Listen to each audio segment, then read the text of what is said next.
দিনে কাজ করতে হবে মাত্র 6 ঘন্টা, সকাল 10:30 থেকে বিকেল 4:30। এর জন্য প্রতি মাসে বেতন দেওয়া হবে প্রায় 4,500 ইউরো বাংলাদেশি মুদ্রায়, যা প্রায় 5 লাখ টাকা।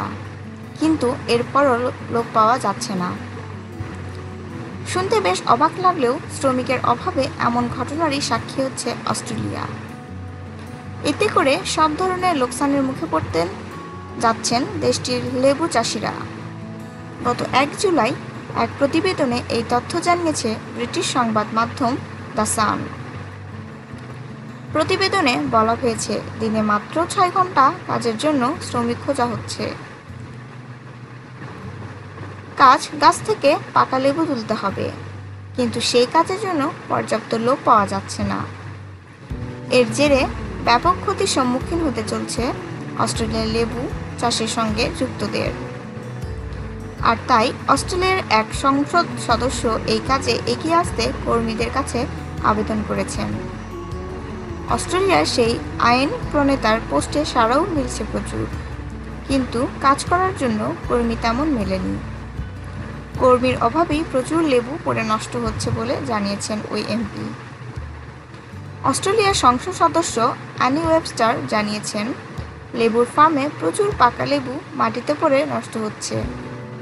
এর জেরে লাখ লাখ টাকা নষ্ট হচ্ছে বলেও জানিয়েছেন তিনি। এ ব্যাপারে ওই আইন প্রণেতা বলেছেন, সানরেশিয়ার লেবু উৎপাদকরা খুব সমস্যার মধ্যে পড়েছেন।